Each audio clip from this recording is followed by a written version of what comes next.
Third hour of today's show will act as the pregame show as we make our way to Raleigh. Tom and I will do that and have a good time with it.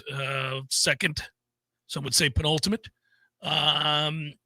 Warchant game day of the year. Lee Sterling to come along shortly and see if we can ride his hot picks in the NFL. He's been on fire in the NFL. Like, just go all NFL, Lee. Let's go. And Mom will join me next hour, and we will go head-to-head at it again and see where we sit. Both teams tonight fighting to become bowl eligible. Got to attach a meeting to this game. A, you can become bowl eligible, and B, you have a shot to end a long local nightmare, which is that you can't win on the road or have not done so since 2023. Whew. Every time you say the stat out loud, it hurts your feelings. We haven't been particularly good up in Raleigh. You don't need me to tell you that. For whatever reason, it has been a nightmare when we go to Raleigh over the years. We do lead the all-time series, 27-16, but it ought not be 27-16. That's a lot of losses to NC State. In fact, North Carolina State have won 5 of the last 6 meetings with Florida State. They've won each of the last 3. So 3 in a row, 5 of the last 6, way too many losses. I think in a weird way, NC State is emblematic of the wild inconsistencies and frustrations and the roller coaster that is Florida State football over the last decade or so. I think they are a perfect snapshot of how really all over the map we can be. I mean, we can all at once be a very good football team, and you think you are back to being what you thought you should be, and we can also just make a mess of things and find yourself face down in the muck. Talk about it a lot, but this series to me kind of is representative of that. As for NC State, where they're at mentally, I'm sure they're going to be a lot better football team tonight than they were last week on a Saturday against Miami. They were awful. Their quarterback went down there, I think, looking to prove something. He's from the area, and I think he pressed. Miami's got better talent too, and that game got away from them in a hurry, and they looked awful and got blown out. Florida State, on the other hand, of course, we're coming off a nice performance, 34-14, looked good for the most part. I mean, had some moments early in the game like we tend to do, but, once we got a stranglehold on the game, kind of pretty much squeezed the life out of Virginia Tech, kept them at arm's length in that football game. When we needed to make plays, we made them. I'd like to believe that is going to lead to a confident bunch that travels to Raleigh tonight. I know you might say, that doesn't seem likely, Jeff, for whatever reason. When they are on the road, they don't look like the same football team as they do when they're at home. The evidence is the record. We know what that is. And I think you're right to some degree. I think they've been a little unlucky lately, too, at times. Turnovers, we talk about turnovers a lot and how they can decide a football game.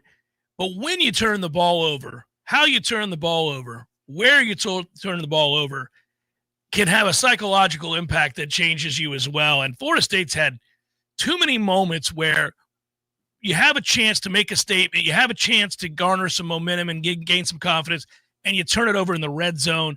And it seems like invariably the second it happens, you know it and I know it, it washes all over you. You just immediately go, oh, that's it.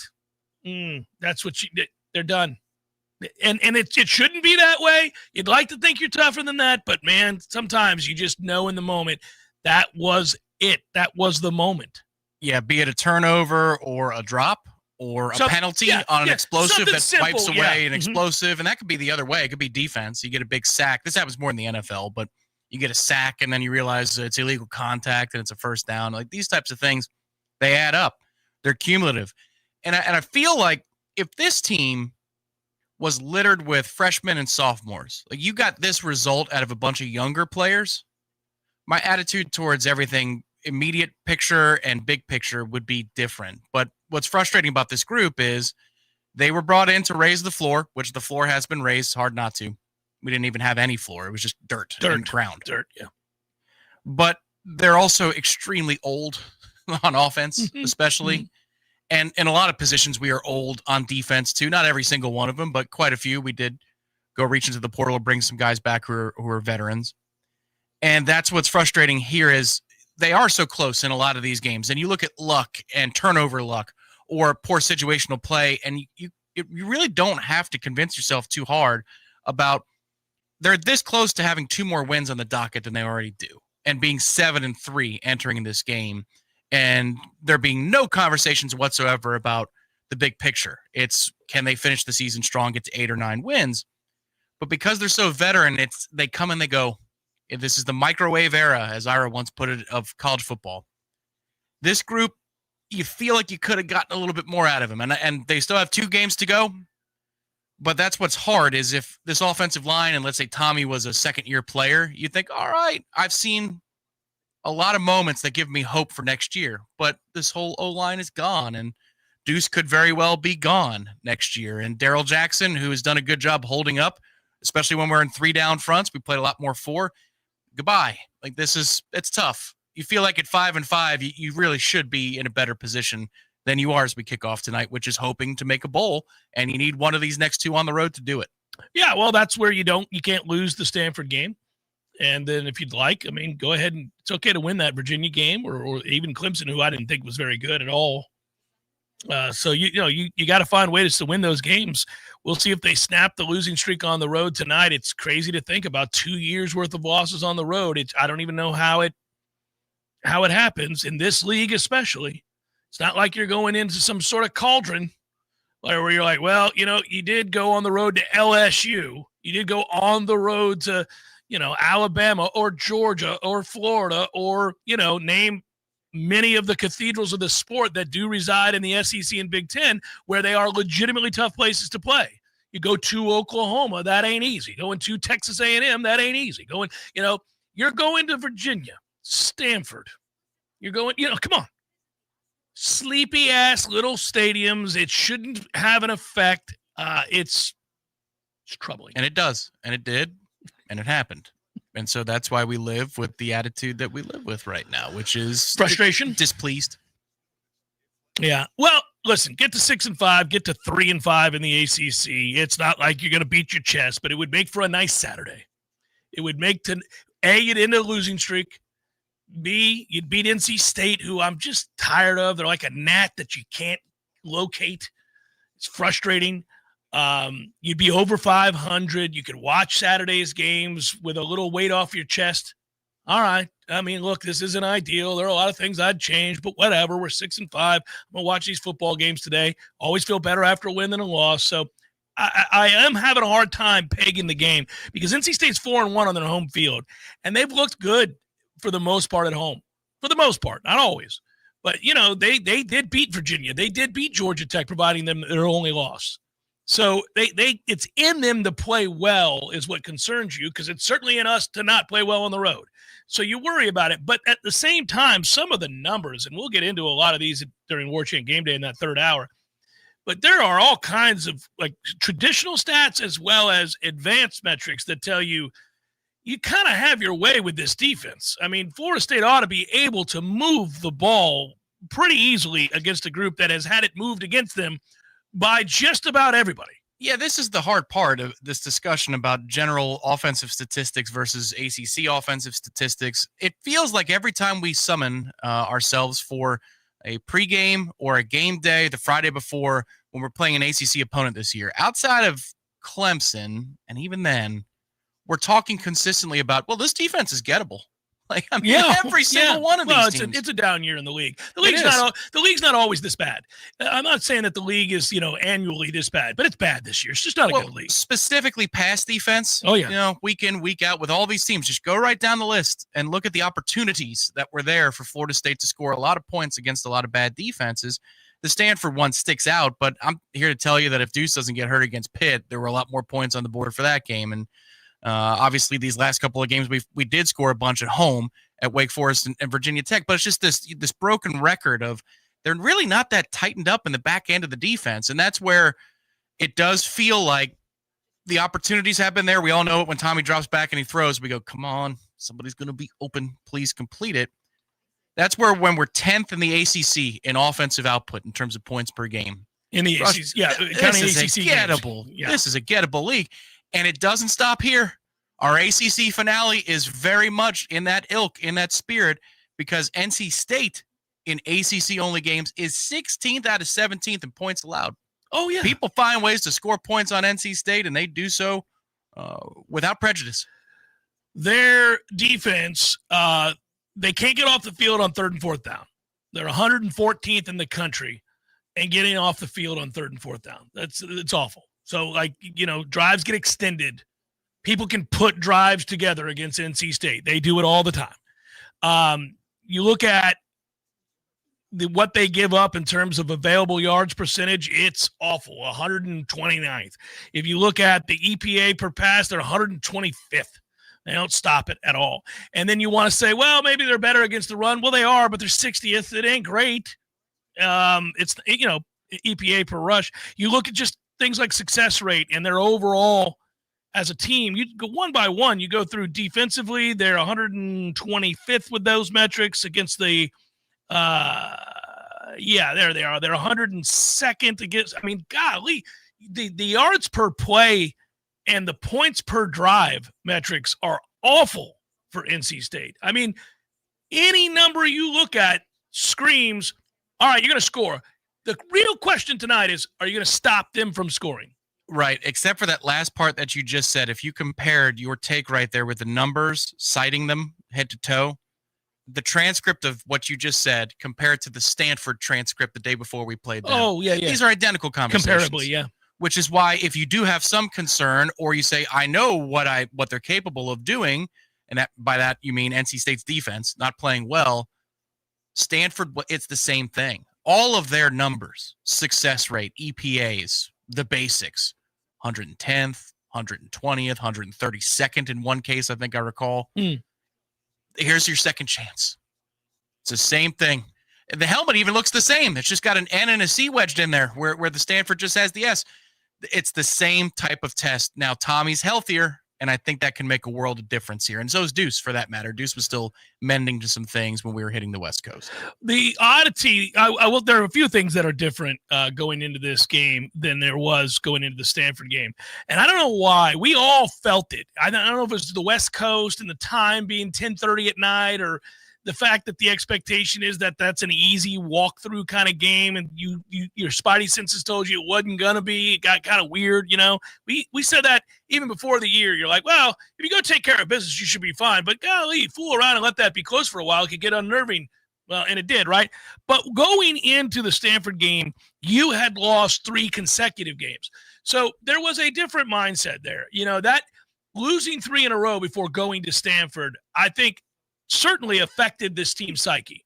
I don't think there's any doubt. I think they were lacking confidence. I think they were lacking belief. I think they were frustrated. I think there were a lot of things in play going into that Stanford game. It is not to excuse away the loss of the performance. It was awful. We've blamed Mike and talked about it many times. We don't need to relitigate that. But the circumstances were different. You go into the NC State game, A, they're in the same time zone, so that's nice. And B, you've won 2 of your last 3, and 2 of those wins were decisive. You've dominated. Now, I know they were both at home, but going into a game in which you've won 2 out of 3 and you drop 34 points and 42 points respectively, you've got to feel pretty good going against that defense with what your offense has done lately. And then, they're coming off a game in which they just got blown out. I mean, throttled. There are rumors that are circulating around Raleigh that we're at the end of the Dave Doran era. Now, that's not a national story because nobody cares about Dave Doran and NC State. But locally, certainly that's the conversation. That's the buzz around the program, yeah. Right? And he's frustrated right now because he's got a pretty damn good quarterback. And yet that defense, which is something he's always been able to hang his hat on at NC State, they've been a good defense. They have been a defense over the years where you can identify great linebacker play. Usually there's one guy in the secondary. You're like, oh, he's good. He's a ball hawk. You look around the NFL every now and then, Oh, yeah, he was good at NC State. I liked him. That's been their hallmark. And yet they don't have anything comparable this year to anything that they've had in the past years on defense. So I just think the psyche should be a lot different now. You ought to go up there feeling pretty good. Let's hope they do. I have no way of predicting this group. Obviously, past games were not great indicators. We had a lot of things going for us many times, and it didn't play out that way. So, well, and also if you want to take the other side of it, you'd say Wake cared not to be there that night, which was kind of strange. They coached scared, they played scared, and they finally gave up the ghost about late second quarter, certainly into the third quarter. They were a little snake bit in that game too. That was a weird game. They were, and Virginia Tech, same kind of thing. I mean, we watched 30 minutes of bad football, and then Florida State just decided to be the better team in the second half and took it, which is to your credit. You got to crawl before you can walk, and we most decidedly are crawling. We're not even crawling on the road yet. So that's the thing I want to see is first quarter. Even in the Wake and the Virginia Tech game, those were not inspired first quarters. It ends up being laughers in the end. Do you start with a little pep in your step? It'd be a good idea. I mean, we're behind every time we're on the road, too. The more embarrassing than losing to Stanford is that we were down 13-3 to Stanford. I feel like, what? Yeah. How are you down 13-3? So can you get in front here? Can you start off with a little bit of a bang? Would be nice. Again, with the pat on the back here for our bunch as of late, though, because I will tell you at just what a shocking outlier our 42 points against Wake really was. Again, more of a reason that you ought to have some confidence. Wake Forest gave up 9 points to Virginia in Charlottesville the week after playing us, okay? And we know what that Virginia offense looked like. We've seen it up close and personal. They ought to be able to move the damn football. They struggled. Held them to 9 points. They held North Carolina, no great shakes, obviously, to 12 points in the game after that. In the game prior to us, let's not forget, they beat SMU 13-12 in a game in which they really could have run away with that game. They had 5 turnovers, and they still held SMU to 12. That's crazy. 3 of them were inside the red zone. But so, yeah, 13-12. Oregon State's not any good, but they only gave them 14 points there. They only gave up 23 to Virginia Tech, a late touchdown there. Their defense had played exceptionally well. They get blown out 42-7. Again, it's what it is. It's Wake Forest, Florida State. They're not great teams, neither one. But you were the outlier for them in the last 6 games. You dropped the hammer on them. And I'm just talking about it from the standpoint of whether or not you have confidence going into this game. I'm not talking about, the residual effect and how hey, in reality, we're a great team. No, I'm just saying, like, you're trying to end a road losing streak. You got an opponent who gives up a ton of points and a ton of yards. Tommy's healthier than he's been all year long post-Alabama. He clearly looks capable again of running the football. He's never going to be an accurate passer. That's fine. I'll take the ebbs and flows of that. But as a runner, when he's dynamic, it changes our offense. You have a chance to stay ahead of the chains and play with tempo. They're a team that's going to give it up. They're coming off a game in which they got blown the hell out. I mean, there are a lot of things going for you here. You going to take the ebbs and flows for 2026? No, God. Oh, no. Okay. No. We have no choice. We have 2 games left. We're going to have to play him. He's going to start. No, but I've learned to live with that. But yeah, man. I think I like your game day pride. You know what? You put on that polo today and you said, damn it, it's a game day. Let's go do this. They can win the damn game. They can easily go win I shouldn't say easily, but they could go win the football. Yes, they ought to win the game. They ought to win the game. They're favored to win the game on the road, and Vegas knows they haven't won a road game in 2 years. And Vegas did. You know what? They shrunk it down. It was 18.5 for Stanford. They're like, okay, maybe you're not ready for that. You're not ready for that. So let's put it at 6. Well, they had it at 3, right? 3.5, then 4, then 4.5. It's all the way up to 6.5 now. Keeps going. Well, that tells you the Sharps did not come in and alter it by going with NC State. That line just kept going north. They think the Wolfpack's hitting the bars this week. That's what they think. That team is bottomed out is what they think. Lee Sterling, Paramount Sports, joins us next. Jeff Cameron Show 93.3, Real Talk Radio, Warchant TV. Hey, this is for my homeowner friends out there. You know who you are. When you get your grass cut, you're going to inspect the work, make sure it's good. Get your house painted, check around every corner and edge, make sure that's done right. Get a new roof, get eyes on those shimmering new shingles. Get your septic tank cleaned. Bet you're not popping your head down in there to take a look around. You got to trust it's done right. I'll make it easy. Go see my friend, Greg Miller, Miller Septic. They're my guys. I trust them, and you can too. MillerSeptic.com. That's it. That's the commercial. That's the whole thing. Check them out. That's MillerSeptic.com. When I get home from work, I'm ready to relax. So I call Swain Pools and Spas to put my pool in the back. I call Swain Pools and Spas. Now I'm soaking up the fun when I want to. Swain Pools and Spas is your pool and spa everything store. Swain sells them, Swain repairs them, Swain renovates them, Swain services them. Swain even has pool and spa supplies. And they'll test your water too. Nobody, and I mean nobody, knows more about pools and spas than Swain. Almost 40 years of quality, reliability, and service. Look for the big Swain sign on Tharp Street. Call them at 386-7113 or online at swainpools.com.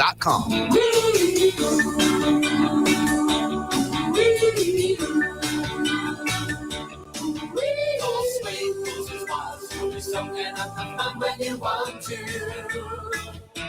Swain Pools and Spas. Game day in Tallahassee starts with energy, and nothing fuels that spirit like Grassroots Coffee brand new End Zone Blend. That's right. Every cup of End Zone Blend doesn't just taste incredible. It also supports our Florida State Seminoles football program. Grassroots Coffee knows it's about commitment and being all in. Every sip of End Zone Blend helps push the program forward, supporting the grind and the climb. So whether you're at home, have a business, or just getting fired up before kickoff, make End Zone Blend part of your game plan. Support local and our favorite coffee roaster. Order Grassroots Coffee's End Zone Blend today at grassrootscoffee.com. And let's keep driving the Noles to victory. It's that easy. Drink Grassroots Coffee and help support the Florida State Seminoles. And don't forget, you can get 15% off your first order at grassrootscoffee.com. Grassroots Coffee's brand new End Zone Blend. Grassroots Coffee. Made for everyone. Loved everywhere. T-Spark Enterprises, roofing and construction services. T-Spark Construction.com. We conquer all peaks. We fix those darn leaks.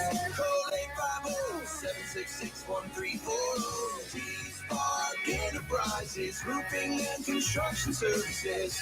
T-Spark Construction.com. License number CCC 1331204. Hey, no fans, our partner ISF Inc. is a national management and IT consulting firm located right here in Tallahassee, Florida, solving the future for state governments through strategy, process, and technology. As a trusted advisor for state governments, ISF knows the importance of defining a clear and detailed strategy. Our friends at ISF can help your organization create a strategy that sets you on a path to success. ISF, your vision plus our expertise brings your brilliant ideas to life. Visit ISF.com to learn more. ISF, solving the future. From the championship stage to coaching change and everything in between, Warchant.com remains your home for the best FSU football coverage in the business. Brutally honest columns and features, market-leading multimedia presence across video and podcast, the largest FSU fan community with a staff that combines years of experience covering the Noles. When change comes, Warchant.com is your home for analysis from every angle. Warchant.com, your ultimate Seminole sports source. Sign up today. The Jeff Cameron Show is a production of the Warchant.com Multimedia Network. Check out Warchant.com today for the latest news inside Florida State athletics. That's Warchant.com. Now, back to Jeff on Real Talk 93.3. On, although it's game day as well. So we kind of comboing things here today on the Jeff Cameron Show, but we would not proceed without talking to the great Lee Sterling, Paramount Sports, who, by the way, before we bring him on, before we even say one word of hello of greeting to Lee Sterling, Lee, I am going to, at least for this year, based on the results of what's happening, I'm going to petition the rest of the way that you pick every NFL game all the time. Okay. Because all right.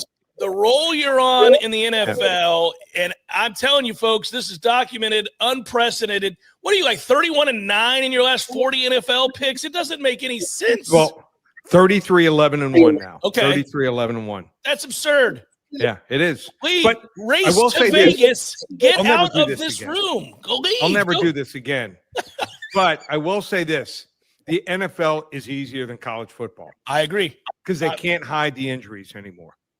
No, it's interesting. I feel like the NFL this year has been a little easier. It's never easy because we get crazy results all the time. I mean, one day New Orleans rises up and beats somebody in Atlanta. You know, we know. But the truth is, I've had an easier time this year in the NFL as well. Not 33-11-1, but I've been pretty good in the NFL this year compared to college football. You know, Lee, the disbursement of talent in college football much more even now than it's ever been, with the rules being what they are and rev share and everything else and unlimited transfers, and you can't stockpile depth. So I feel like you do get disparate results compared to yesteryear, where you could always just kind of know what a team was year over year. You can't do that anymore in college football. No. And how about maybe, I don't know if you saw the news, maybe Sam Levitt might be going to Virginia Tech for $8 million. Can you imagine? I like Sam Levitt, but I ain't paying $8 million for Sam Levitt. Good Lord. I mean, $3 and $4 million is a lot for a college kid. But it's what are we gonna end up with $10 million quarterbacks? I don't believe that is crazy. Think about the allocation of your assets, of your money. Right. You know, where these things are going now, Lee, is more like an NFL franchise where they know what percentage of their salary cap needs to be spent on offensive line, on on a middle linebacker, on you can't have an $8 million quarterback with a $20 million rev share. I mean, you can, but it's crazy. Yeah, you can. Yeah. I mean, you can, but it's crazy. Well, they do it in the NFL. The Dolphins do it with Tua. Yeah, the Dolphins do it with Tua, and they've made a terrible mistake, and they're in salary cap hell. $50 million for that guy. Is that crazy? Well, here's the problem. When you do it, you have to be right. Right. So the Chiefs did it. Mm-hmm. Their guy can play. Right. You know, the Bills have done it with Josh Allen, and he took a beating last night, but he can play. But you're starting to see in both teams, and I normally don't make stopgag predictions in the middle of the year based on one game. I've never done this. I think the Buffalo Bills are done. Wow. I don't think they can compete for a championship. Well, first of all, they're not going to win the division. No, New England is. So they're going to have to go on the road. I might be wrong. Maybe there's a game thrown in there, but I don't know if they've ever won. You might have to go back to Jim Kelly in the early 90s that they won a road playoff game. Maybe. Man, I always associate road playoff losses, frankly, not being a jerk, with the Dolphins, because when they go play in cold weather, you're like, well, remember when yeah. Look it up. I think I might be right. There might be one game they won as far as a road playoff game. Their offensive line was totally just beaten up mentally last night. 8 sacks. I mean, if you get 3 or 4 on Josh Allen, that's a lot. 8 sacks. They were running around and through that offensive line. And they took another 3 or 4 defensive players, went off the field, might be done for the year also. They were bad defensively to start with. Think about this. It's got to hurt today as a Bills fan to know that you had a 100-yard rusher and you returned a kick for a touchdown. Right. You almost always win if you have that combination. Yep. I mean, that rarely loses, and yet they did. All right, let's get to the games. Yep. And I unfortunately did not go all pro. I'm not knocking your college. I gave you 3. You did. No, 2. I gave you 2. You gave you 2 because the other one's a game of the week. Right. All right, let's start with Tennessee and Florida. It's refreshing that they're playing this time of year. A lot of times it's the first conference game for these two teams. This time it's basically the last. And what I think is interesting is in most years, if Florida was any good, this would be a terrible spot because you'd be playing Florida State the next week, and you are, but neither team's any good. Tennessee -4 on the road against Florida. If they can't beat them in the swamp now, they ain't going to beat them.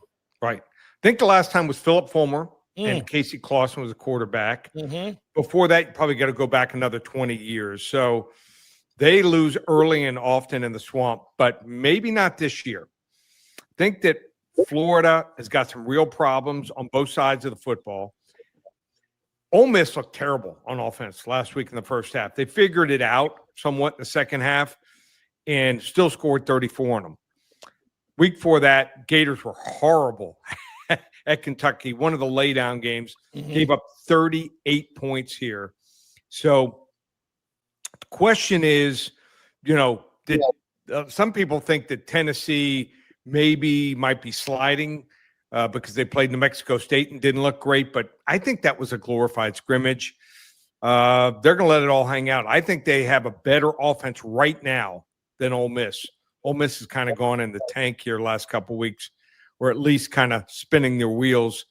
I think Tennessee haven't done well against Florida. 6-1 against the spread is Florida the last 7. They finally win in the Swamp here, 34-24. I like Tennessee big. A road win and a cover for the Vols in the Swamp. Miami is a robust favorite over a Virginia Tech team that Florida State just hammered. I'm going to guess that Miami will win the game. Will they cover the 17.5? I think they will easy. Virginia Tech is some kind of bad. I think they're going to obviously do Enter the Sandman. I'm pretty sure. Wouldn't you think that James Franklin's going to be at the game? Yeah, I wondered if they would get a pick-me-up because of it, like they're auditioning for the new coach.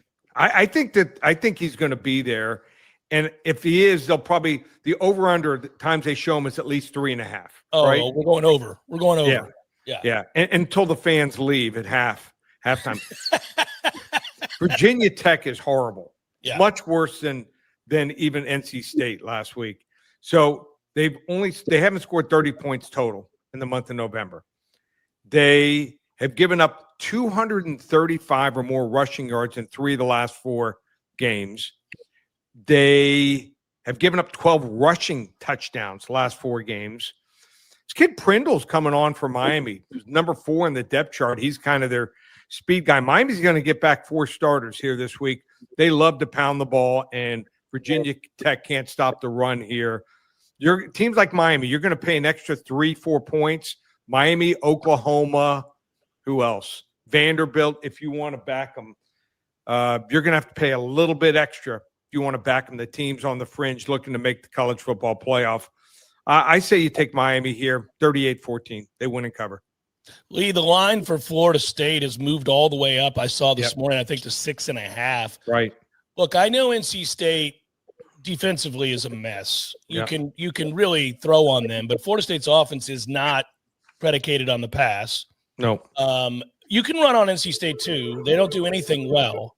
That we know. But Florida State, Lee, hasn't won a road game since 2023. It is the most absurd thing to have a conversation about on this show every week. They are on the road. They are playing a bad NC State team. Do they finally get right and win a damn road game? I've been right going for them and against them lately. So you have been. You've been on a roll with the Noles. I had trouble earlier in the year, and I think that they got a chance to get it done here. So NC State, the only guys that make tackles are their linebackers, and it's usually down the field. Down the field, yeah. That's it. And I feel sorry for these guys. They're calling. I was on the message boards looking at the Virginia at the NC State message board. A lot of pressure on Dave Doran. They're calling him Donut Dave, and he's been around a long time, double-digit years. I think this is something like his 13th year. Could be wrong. And I think he's got to win at least one of these 2 games here or next week against North Carolina, or I think he's done. And he still may not stay at 6-6 here.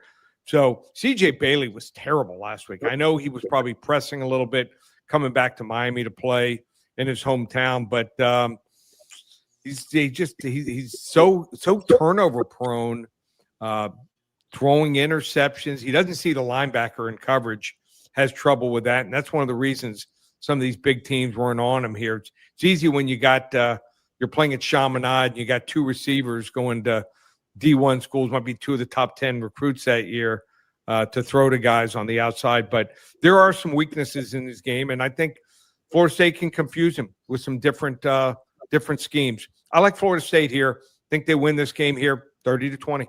Man, what a hallelujah moment for Florida State fans to see a road win. They've been yearning years, waiting for years. By the way, just to help you out, because you brought it up, Dave Doran has been at NC State since 2013. So, 13th year. Yeah. I would. The only thing I would caution NC State fans, and they don't want to hear me say this, is are you going to really do much better than Dave Doran, guys? There's a stretch, Lee, for about 10 years there where he wins 8 or 9 games. I don't know that you're going to do much better at NC State, frankly. It's a different era. Right. So maybe there's more teams that have been brought in. Teams like SMU. He doesn't really recruit against any of the new teams that have been brought in, but I think he's kind of hit You know, he's hit that plateau, and he's not going to ever get past it. Maybe you take a shot with someone else with a young coach here. Might be at that point. Jags Cardinals. Jags rose up and bounced back after choking away a game the week before. They bounced back and dominated the Chargers. Yeah. They need to keep their winning ways going here. They're on the road against the Cardinals. Who do you like? How about this? You want to talk about some bad receiving cores for both teams? Yeah. Jags have Jacoby Myers, Tim Patrick, and Parker Washington. You won't be able to guess two of those three in 10 years. For the Cardinals, because their best receivers out, Michael Wilson, Greg Dortch, and Michael Carter. So going to be one, I think, in the trenches here. I think Jacksonville has the edge here, but they're just so up and down. I think Jacoby Brissett, who threw 57 times last week. I know they're 1-4 at home straight up, but tough game. Not giving it to my clients, I can tell you that. I think Arizona is probably the right side here. I have them winning this game, something like 26-23. An unwatchable game, Lee. Unwatchable. It's an unwatchable game. Right. The Rams and the Bucks. Lee, this is the part of the schedule that Bucks fans knew before the year even started. Right. That you were probably up against it, and they have been up against it. They got beat by Detroit. They got beat up by Buffalo on offense. That was a great day for Josh Allen, 6 touchdowns. The Rams, Matthew Stafford, I think Stafford's the MVP of the league right now. Right. He's been unreal. I don't know how the Bucks go win this game. I don't think that they will. Will they cover the 6.5, though? Down the road, I mean, after this game, Bucks finally get a break. Finally. I think they might run the table after this game. This is a tough game here. You know, going cross country. I know Todd Bowles before this last couple games has been really good on the road. Before this run, been 13-5 as a road underdog. I think that the Bucks, love to blitz here, and Matthew Stafford's seen them all here. But I mean, without Higbee, without his safety valve, that might hurt him a little bit. They just put 3 guys on the IR, so maybe the Bucks keep it close. It moved up to 7. The key numbers in the NFL are 3, 4, 6, and 7. If it lands on 3 of the 4, you win. On the 4th, you get a push here. I think Tampa Bay is gonna show out on defense. I think the Rams win the game 24-20. I think the Bucks cover. It's the weirdest thing in the world that you said 24-20. In my head, I had the score 24-20 Rams. Okay. Great minds think alike. There you go. Yeah. Another NFL game here, and it's your game of the week. It's actually kind of intriguing because I think it's kind of a big moment for the Bears. You should beat the Steelers. They're giving 2.5 to the Steelers. How can folks get that game? Big game here. Steelers, they need a win. Bears 7-3. They got the toughest schedule down the stretch after this game. So you want to get it for free? Just call 800-400-9741. Give you the game. Huge Bears and Steelers game on me. 800-400-9741. How about this? As you mentioned, you got the NFL Sunday ticket, the golden ticket. 5 selections for 4 weeks in the NFL. $197. We're on a roll. 33, 11-1. Also, we have a UFC card. Starts at 10 in the morning, Saturday morning from Qatar. So I had a losing week last week, but I love the card this week. I have 5 selections plus a big underdog bonus selection. Normally sell it for 55, sometimes 25 or 35. I'm going to do it for $5, right? You heard me correct. 5 selections, 6 total with a bonus selection, $5. Why am I doing it so low? I know if I win for you, you're going to come back. And you know why? I just want to make sure anyone who's listening has a pulse and a credit card. So if they do, they want in on this. $5 is tough to beat, Lee. Do your wife say to you, Jeff, sometimes, are you listening to me? You get that sometimes? Oh, every day. Every day, yeah. And I always nod my head that I am. So I have selective hearing also. Right. Yeah. So I just know if I say 5 for 5, it could be anything. I mean, it could be basket weaving. People would want to bet on it. Could be KBO baseball, Japanese baseball. Remember, I even bet a couple games during Oh, during COVID. The COVID shutdown. We're all shut down watching Korean baseball, just trying to get by. It was amazing. Right. Lee, have a great weekend, buddy. I'll talk to you soon. Hey, Jeff. Take care. Be safe.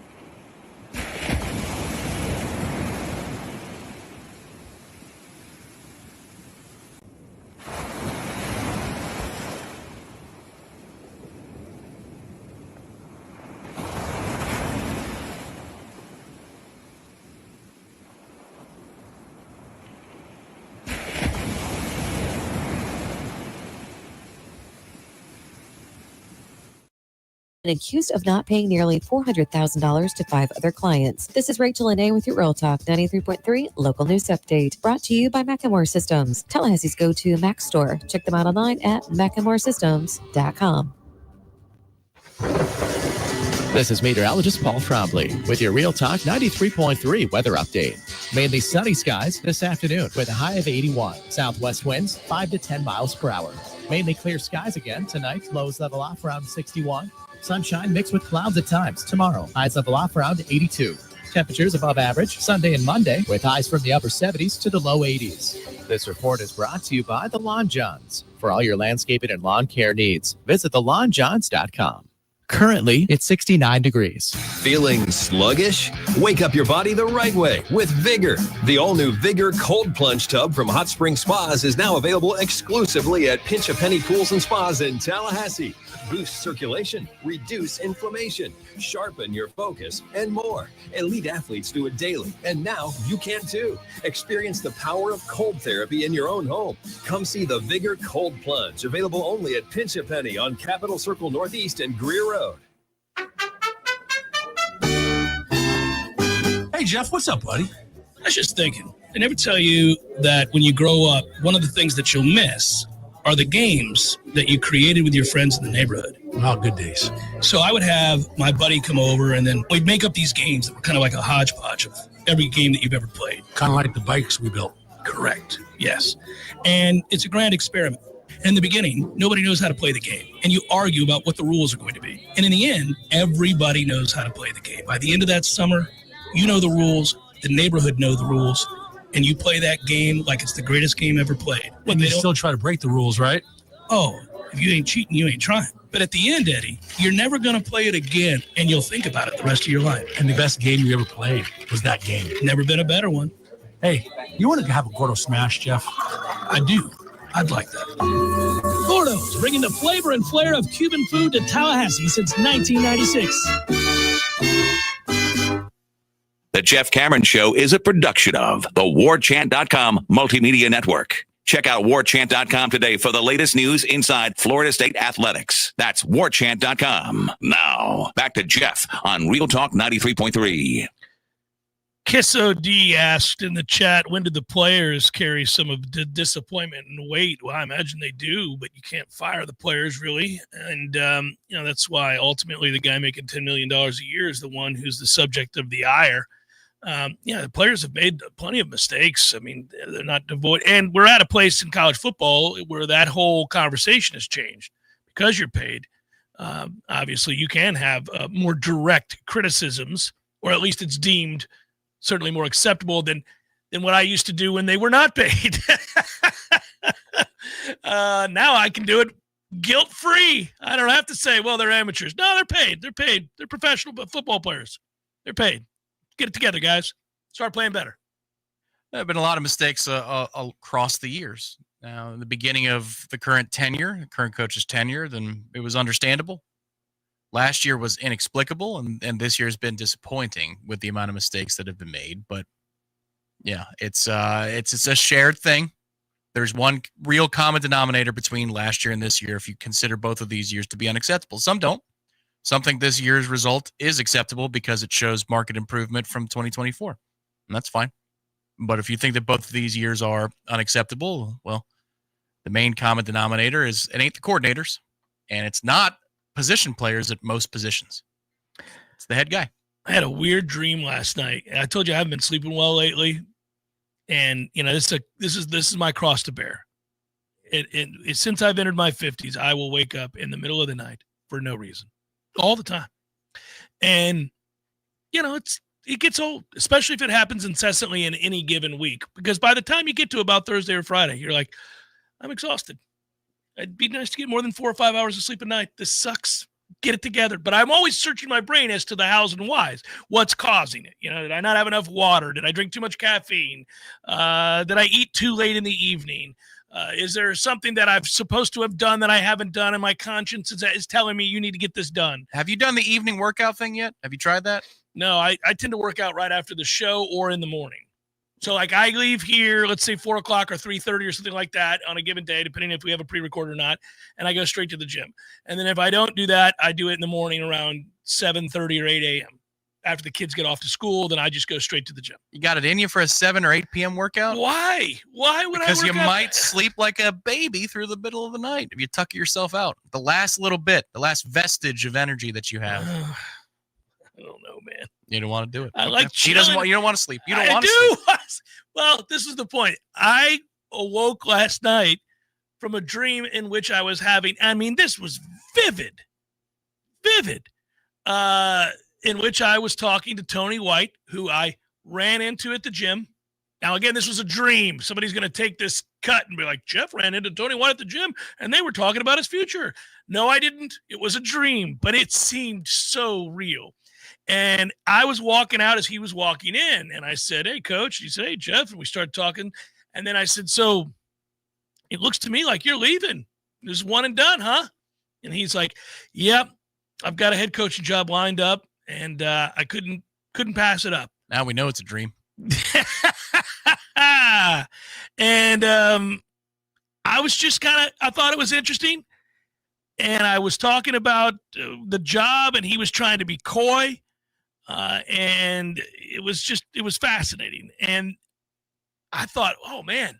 And in my dream, now I don't remember it, but in my dream, I knew the job that he was trying to hide. And I was like, oh, he's going to whatever it was, right? I was like, oh, I wonder if I should talk about that on Marshall, huh?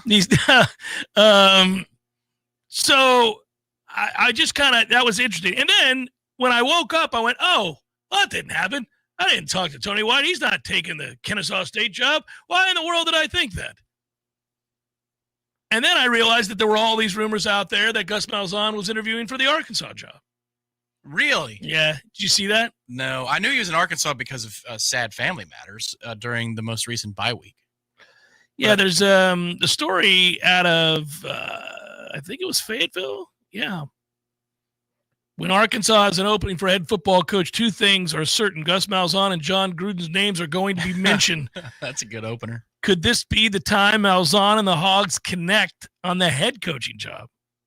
Malzahn is interviewed for the spot that became open when Sam Pittman was fired following a one-sided loss to Notre Dame. Bobby Petrino has served as the interim head coach, but it appears the job will go elsewhere. Malzahn was the offensive coordinator at Arkansas in 2006, which also marks the last time the Razorbacks beat Alabama.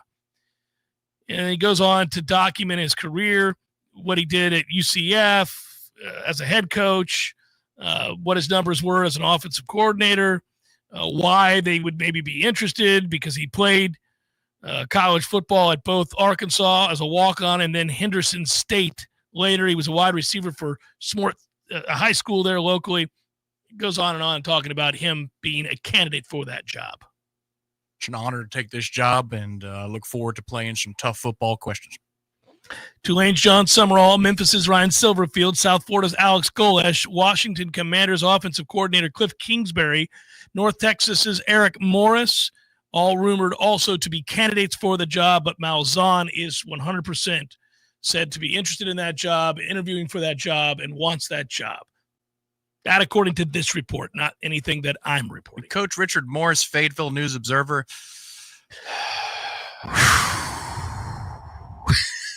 It's my favorite part. His disdain for that process is awesome. It's ridiculous, but it's awesome. because I've got to see it up close and personal. And I got to watch you ask him a question, a perfectly legitimate and reasonable question to try to get him to open up. Luncheon. And he was just not having it. He didn't want to talk to you. No. He didn't want to talk to anybody there. No. He was pissed about being there. Coach, welcome in. It's good to have you here. I'm curious, when you're installing your... Well, yeah. We try to focus on being physical. We do bring old school principles to what we do offensively, but we also have some modern concepts too. When he's staring over at Derek, 30 seconds into this first question, he's like, don't help out. I mean, goodness gracious. Hour number 2, forthcoming. Stay with Jeff Cameron Show, 93.3 Real Talk Radio, Warchant TV. This is Shannon Young with Cross Country Mortgage. You've probably heard the saying, marry the house, date the rate. Here's what that means. If you love the home, do not wait on the perfect interest rate. You can always refinance later, and I can help you plan for that from day one. In fact, a lot of homeowners I worked with last year are refinancing right now and saving hundreds each month. Others are using the equity in their homes to invest, buying second homes or rental properties that are already building wealth. So whether you're looking to lower your monthly payment, get cash out, or start an investment portfolio, let's talk strategy. I'll walk you through your options and find the smartest financial move for where you are right now. You can find me at loansforknowles.com. That's loansforknowles.com. You can reach me at 954-369-6171. That's 954-369-6171. I'm Shannon Young with Cross Country Mortgage, and I want to help give you the keys to your next opportunity. On the front lines, fighting the insanity of the woke, it's Matt and Brett.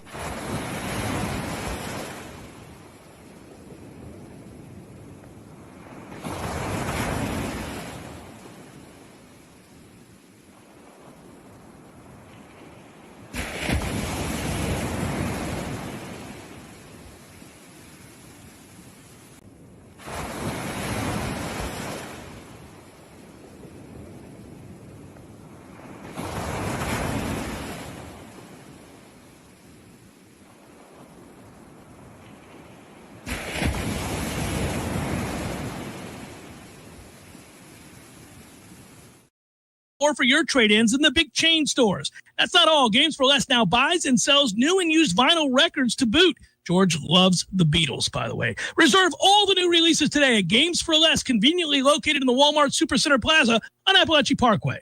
Tired of calling 1-800 numbers just to get put on hold? Flush those numbers down the drain and call Terry West Plumbing and Septic Services, now offering Terry's Toilets, providing clean, reliable porta potties for any job site, special event, or backyard party. Real local people doing real work. No robots, no AI, no call centers. For all your septic services and portable restroom needs, one local call wipes away the competition. Call 850-510-8558. That's 510-8558. Or visit terrywestplumbing.com. When you call, we answer.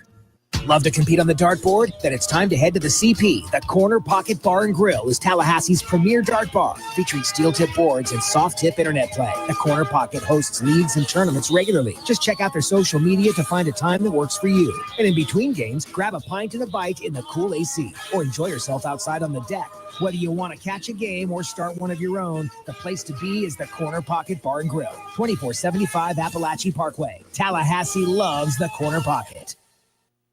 Look at these hollow socks. See this? Hollow socks. These are the boot cut. This is the boot cut hollow sock right here. I will tell you, I took these out of the package because I'm going to wear them later. They're not the boot cut. These are alpaca, something to do with alpaca's performance socks. I've got these hollow socks that they sent me. Let me tell you something right now. I don't say yes to all the endorsements. I don't.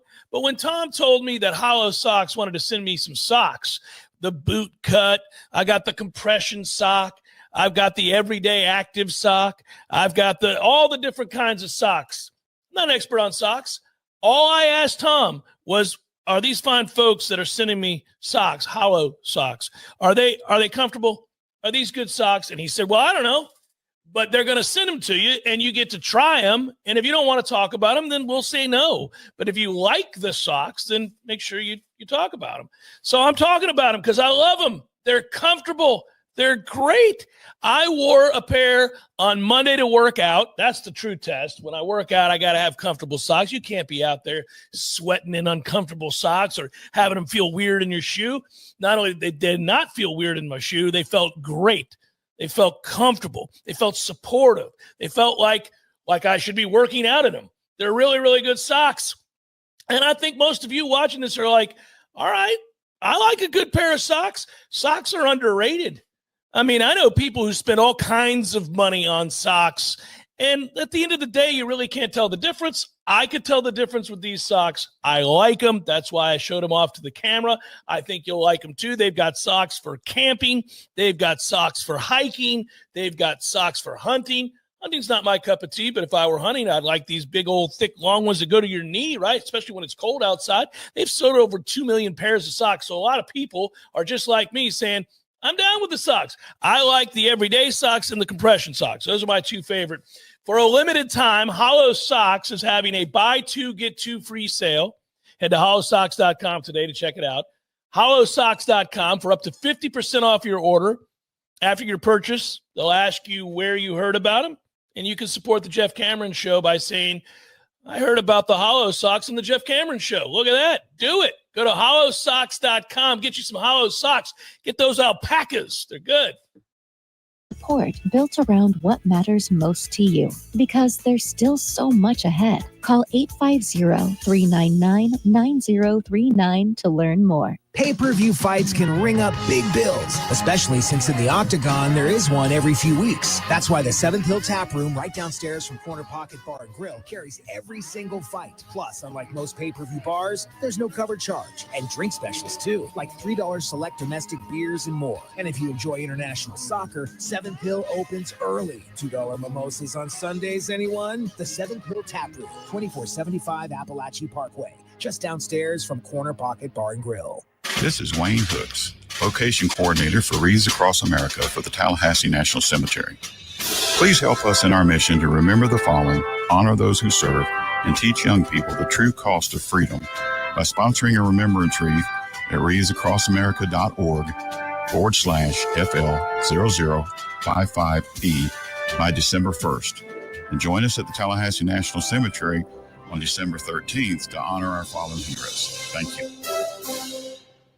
The Civil Air Patrol Tallahassee Composite Squadron is always looking for new members. We have opportunities for both cadets ages 12 to 17 and adults 18 and up. The Civil Air Patrol is part of the U.S. Air Force's total force. If you're interested in earning community service hours, building leadership skills, aviation, search and rescue, disaster relief, or countless other opportunities, you can find your local squadron at GoCivilAirPatrol.com. That's GoCivilAirPatrol.com.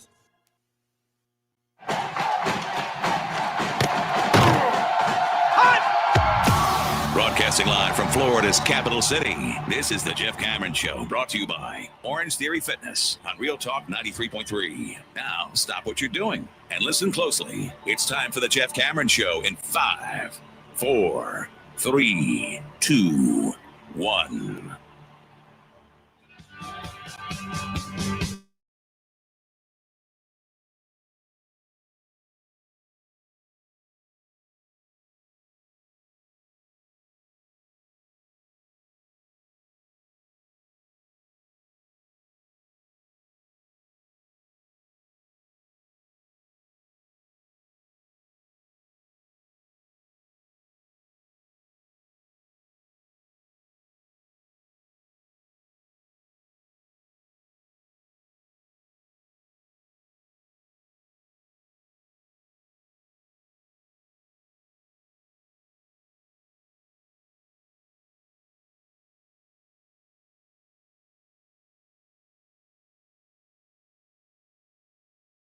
Radio station. Thanks for watching on Warchant TV. Tonight we will do the watch along. Various members of Warchant and staffers and cohorts will get together, and I don't know. I'm kind of interested. I got asked to be on in the first quarter. I think that's probably best, Tom. Friday night, 8 o'clock kickoff. First quarter is when you want to talk to me, not 10 p.m. in the second half, because depending on how the game's going, there may be some flowing libations. I'm celebrating the fact that I don't have to be up making breakfast for my kids next week in the morning at 8 o'clock. I get up anyhow. I'll be up, but I don't have a task with doing anything because they have the week off. So this is like an early celebration of the ability of not having to do anything on Monday for them in the morning. Isn't that nice? That's the way I look at it, buddy. We'll do a show, but yeah. Fix me something to eat. I don't know, Florida man in Alabama. Right now, I don't feel like having anything. It is just the middle of the day. That doesn't mean I don't often feel like that in the middle of the day too, but I don't today. I'm kind of locked in on this game. I'm ready to go. It's a two-hearted kind of Friday night. Oh, buddy, if it was two-hearted, I wouldn't make much sense on the watch along. Two-hearted is rugged. It's delicious. Yeah, I mean delicious, but invariably I end up a little twisted. I do want to clarify for the folks in the chat that the basketball game is at 6 tonight. I think I chose 7 different start times earlier in the week. I think you said 5 and 7. 5, 7, and then, I split the difference. It is earlier next week, but we have a 6 o'clock tip tonight. And so you'll be able to have some pregame festivities yourselves. You can watch some Florida State basketball leading right into the football game. That is a nice little doubleheader right there. It is, and I am excited about that, and I like that we get to do that. I'm fond of watching this basketball team. I'm ready to go on the journey with them. I'm off the ride of the football team. Like, undo the safety harness. I've left the ride for FSU football. But I'm just jumping on the roller coaster that is basketball. Let's go. I remember one time back in the day skipping school when I was at Lakewood High School. Me and my buddies would leave on like a random Wednesday in the dead of winter. We would go to school, and then we'd hop in the car because our parents needed to think we were at school, and we would drive to Tampa, go to Busch Gardens on a random day where there's nobody there. It's cold as all hell, like one of the colder days. And just, if you got lucky, you'd get on a roller coaster, ride it, and there's nobody in line. And we were like, run it back. And it was always cool. The guy was like, what do I care? And it wouldn't make you get out. They just let you do it over and over and over again. That's where I'm at with the basketball team right now. With the football team, I'm like, get me off this ride. I'm done with it. I'm starting to get ill. Is there a type of thrill ride that qualifies as a total non-starter for you, or are you game to try any type of thrill ride? Just about. I've never turned down the rides. I've always gone on the roller coasters and the tear drops and the things. Mm-hmm. I don't think one thing I've never done, and having seen the videos, I don't think I would do, are the slingshotty things where they strap you in and I've done one of those. I've never done one. Every time I see it, I'm like, well, that doesn't look good. I don't think that looks fun. Most people look like they're about to die. And somebody will. Yeah, no, I'm not doing that. It could be you. But I've been game for all the others. I don't mind things that go upside down. I don't mind when we go backwards. I don't mind any of that stuff. Doesn't bother me. I'm good with all that. Yeah, you find all of those enjoyable. Yeah. Okay. Yeah. All right. I mean, as you get older, you do get motion sickness easier.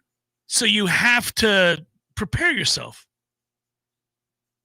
Yeah, you have to prepare yourself by you take some Dramamine or something like that before you get to the park. And then you got to go all in. I don't like, there's something at Disney or Epcot, I don't remember which one it is, where you're in like the spaceship that lands and barely screeches to the edge of the moon surface like you're about to fall off. Yeah, that's Mission Space. Yeah. I don't know. You're in a centrifuge. I hate it.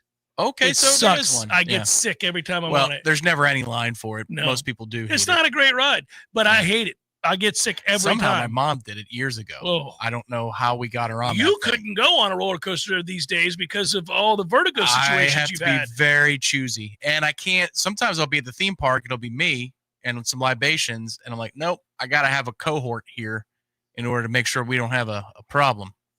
But I have been on since major vertigo days. I have been on roller coasters since then. But it is it adds a layer of thrill to the ride. I can only imagine. You can barely stand up straight on a steady legged earth. It adds an extra amount of danger to it. You're like, oh, all right, lock it in. Oh man, Those first steps getting off the coaster, you think about things. You're like, am I going to be? Are we okay? We're fine. That's funny. Jeff, with Franklin being locked in at Virginia Tech, who would be your first choice for head coach? Dan Lanning. Thanks for the question, Michael. We're not going to get him. As far as I know, he's not looking for a job. Things are going swimmingly at Oregon. He's paid handsomely, and he has stock in Nike. I think he's good. Be tough to pry him away, I do believe, from Oregon. And, but I'm a big Dan Lanning guy. We talked earlier this week how much I love Kirby, and, of course, he's a former GA here, but Kirby's not leaving Georgia. It's interesting that I don't care anything about Ryan Day. Ohio State could win the national championship for the next 7 years. I'm like, whatever, Ryan Day's a bum. but with Lanning and obviously Kirby, I'm like, yep, all in on those guys. Lanning hasn't pulled it off, and yet he gets much more credit than Day. Yeah. Lanning's he coaches the way I want. There's a tie there. A lot of these guys, anybody who's preaching ruggedness, like part of the underrated part of Oregon's football team is they've had a bunch of injuries at wide receiver this year, and they've just had to rely on playing good defense and running the football. Early in the year, they were throwing around the lot, but they run the football. They're very physical. I'm like, golly, I tell you, that's really the answer, Michael. I'm being honest with you here. We have had long conversations about where college football is going. Where it's headed, where it's been, where we're at now, what seems to translate, what doesn't, what is the head coach's role, what is the administration's role, the athletic department's role, are we moving more towards a setup like I described with Oklahoma earlier this week, where they've really kind of NFLized their front office, if you will. And it is fun because you got to get out in front of it. You got to have a vision for it. You got to have something you'd like to see. I'm not an expert on this. I've never been in an NFL front office. I know what I've read. I know what some people are choosing to do, the way they see the future moving in college football. I know what I'd like FSU to do, but where we're at in college football is the iconoclast coach doesn't really exist. The Bobby Bowdens and Steve Spurriers and Joe Paternos and all the characters of the game that almost recruited themselves just by who they were, right? The university was going to make hay every year because of the figure, the shadow they cast in the sport of college football. Kids wanted to go play for these legends of the game. That's gone. That's gone. Anymore, I think what you're looking at is fit. Franklin was one of the big names that was out there. I would have liked us to interview Franklin. I would have liked us to look at that if we could have gotten the buyout way down the way that, Virginia Tech did. Then I would have been in favor of that. I don't want to pay $10, $11 million for James Franklin, but there's a baseline of success that I think you could grow to expect with a guy like that. You might have serious questions about whether or not you'd ever win a really big game under James Franklin, but would you win 9-10 games a year and put yourself in a position to play for the ACC title and maybe go to the playoff? I think you would. So I was open to that idea. I didn't have to have it, but I was open to it. You're not going after Lane. He's the biggest name that there is. There are no guarantees with any of these guys. I would not spend $12, $13, $14 million a year for a head coach unless his name was Nick Saban. Or if there was a Saban-like figure in the game who won no matter the circumstances, who annually put together a team that won 11 to 12 games, was always in the mix to go to the playoff and win the conference championship and or vie for a natty, then yeah, man, if that guy existed, fine, I'm paying to the hilt. But for the most part, that doesn't exist in college football anymore. You're really looking at successful coaches in what is now the G6 and or assistant coaches that are on the rise, that have been part of a program whose overriding philosophy you agree with.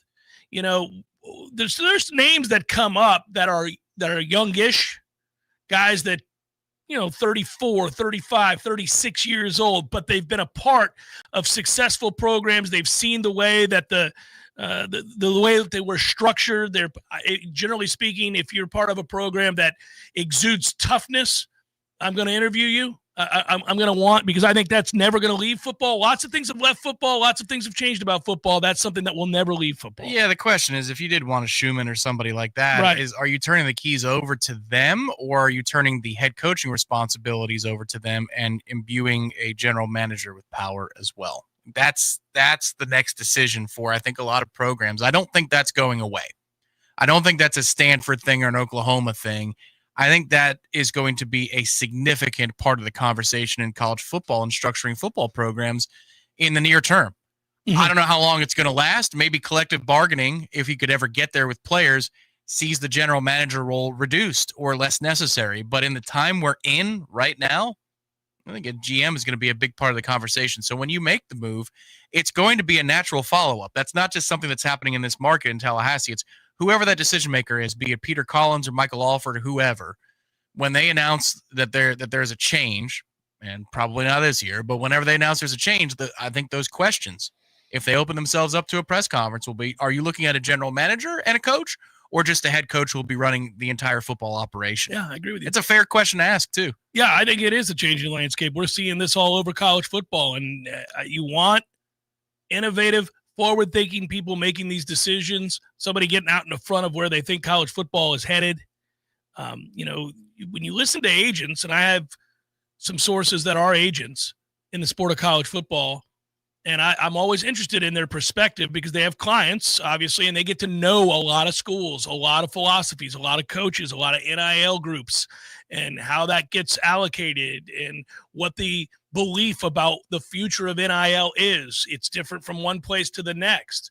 The growing concern about our athletic director in Michael Alford is that he has a Pollyanna view of the way NIL will be enforced in terms of the rules and how much can be spent and the legitimacy of the marketing deal and all those sorts of things. Whereas some people think that's just a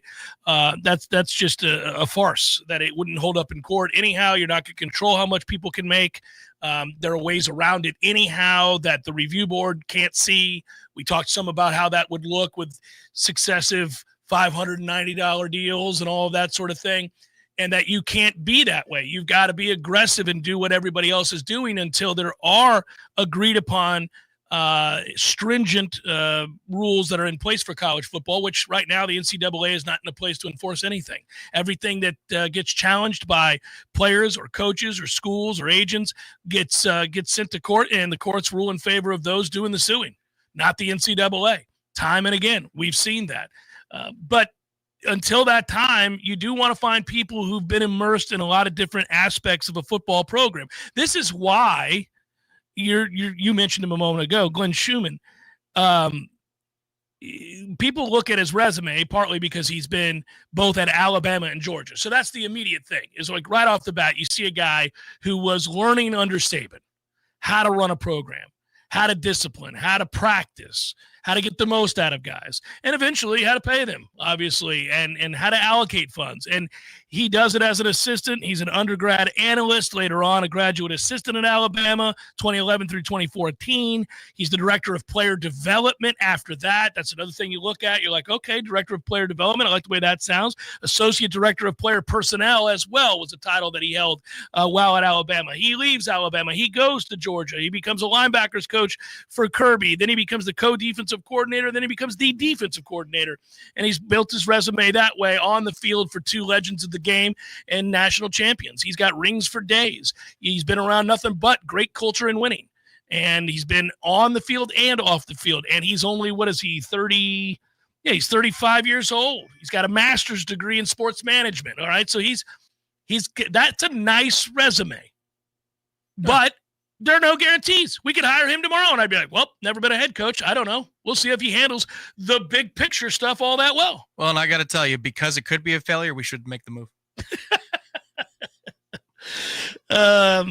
You could do the same resume thing where you're talking about Schumann and do the same thing with the OC at Oregon. I was just talking about Dan Lanning. The OC at Oregon is a younger guy like Schumann who's well-versed, been around a lot, has had a lot of success, is well thought of as an up-and-coming coach. But we could probably do this with like 15 coaches. I've said before, there are resumes that I like out there. I do like Summerall. I do like a lot of guys that have done a good job done less with more. I'm always looking for coaches who do more with less. With less, excuse me. I'm always looking. Yeah, that's what we're trying to replace. Yeah, that's what we're trying to replace is right. I need to see a couple of things from you. I always like to see that you get the most out of players, that they play hard for you, that there's a toughness, like I said before. But do you do more with less? And then beyond that, can you recruit? Are you a good recruiter? Are you a great recruiter? Do you put an emphasis on it? Do you care deeply? I don't believe, as so many people just haphazardly remark all the time, I don't believe in recruiting's different now. All you got to do is pay them. No, nope. Lots of kids, lots of five-star players will take a gig at a place where they are being offered less money than they were at other places. And that is born out of relationships. You have to be in the ballpark. You have to be competitive. You can't, a kid's getting offered $1 million to go here, here, and here, and you come in at $50, it ain't going to work. But if you're in the ballpark and you've built a relationship and you've groomed that relationship over time, the kid is going to go to where he's most comfortable and he has those connections. Yeah, there's the suck tax, but then there's also the success discount, the development discount, and the relationship discount. Yeah. So you got these factors that are at play. And also, it is reverting back to, slowly, but it is reverting back to relationships mattering all the more, facilities mattering more. I think that's where Alfred is right about that. It's not going to be a hard cap at 20.5 like he envisions, but as this thing does settle, as the marketplace comes back to the center a little bit, it was out of whack where you could just pay somebody as much as you wanted and you were all set. You're going to get the yes. These differentiators matter like they used to, or at least something close to the way that they used to. And I would project out the next 5 years, relationships are going to matter more 5 years from now than they do today. But relationships matter more today than they did 2 years ago when there was unchecked aggression, man, in the marketplace. Across that line, they did stand. Yes. Where I could hate the guy, but you know what? He's giving me 60% more of an offer than this other school is. The coach I love, I'm going to have to tell him, I'm so sorry. I'm going to take the 60% bump because you couldn't come up to the number for me.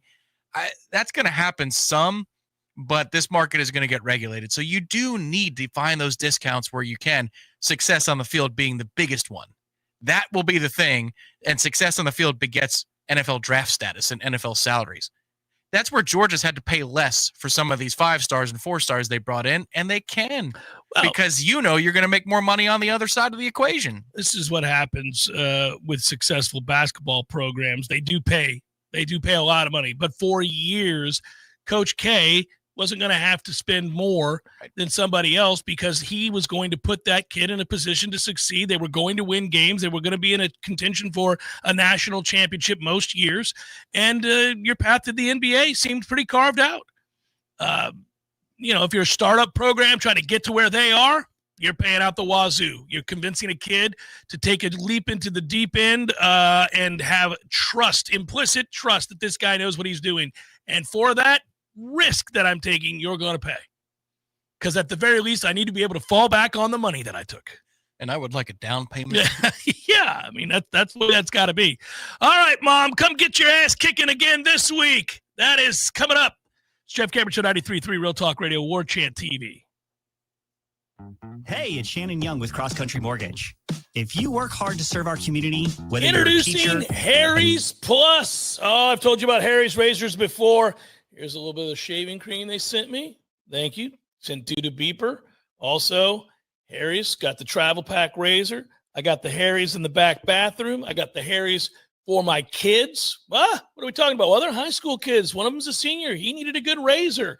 Harry spent 10 years developing their most advanced razor yet, an entire decade of R&D for the smoothest possible shave. And I can attest to that because I shave every morning with Harry's.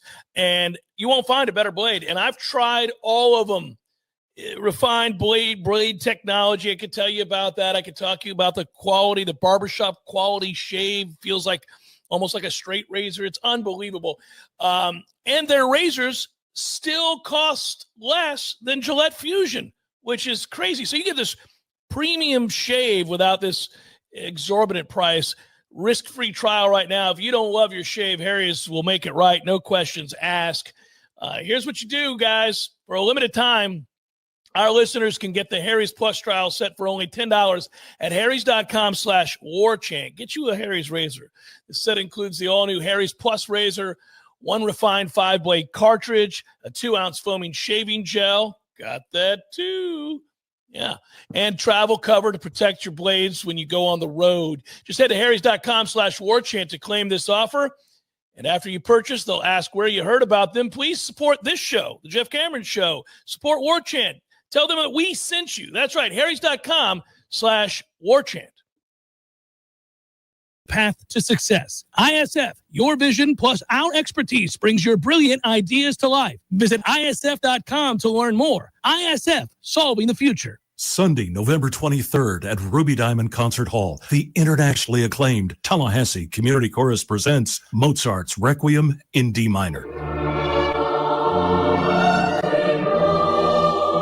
Get your tickets now. tcchorus.org. Tallahassee Community Chorus performance of Mozart's Requiem in D minor and the powerful contemporary work We Fall, We Rise from celebrated composer Timothy Takash. Artistic director Dr. Michael Hannibal. This contains some of the most familiar and impactful music written for the choral orchestral realm. Begin your season journey with an afternoon of profound beauty and emotional depth with Tallahassee Community Chorus. The second half of the program will feature a new work by Minnesota-based composer Timothy Takash. It's a wonderful new piece, highlights rebirth in kind of comparison with the natural world. Sunday, November 23rd, 4 o'clock at Ruby Diamond Concert Hall. Get your tickets now. tcchorus.org. Tired of calling 1-800 numbers just to get put on hold? Flush those numbers down the drain and call Terry West Plumbing and Septic Services, now offering Terry's Toilets, providing clean, reliable porta potties for any job site, special event, or backyard party. Real local people doing real work. No robots, no AI, no call centers. For all your septic services and portable restroom needs, one local call wipes away the competition. Call 850-510-8558. That's 510-8558. Or visit terrywestplumbing.com. When you call, we answer.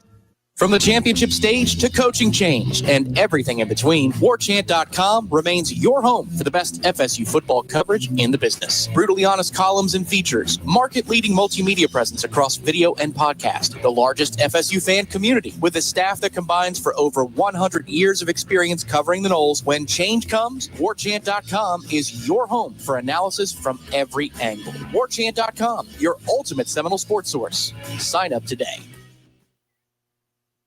The Jeff Cameron Show is a production of the Warchant.com Multimedia Network. Check out Warchant.com today for the latest news inside Florida State athletics. That's Warchant.com. Now, back to Jeff on Real Talk 93.3. Dun, dun, dun, dun. Here we go.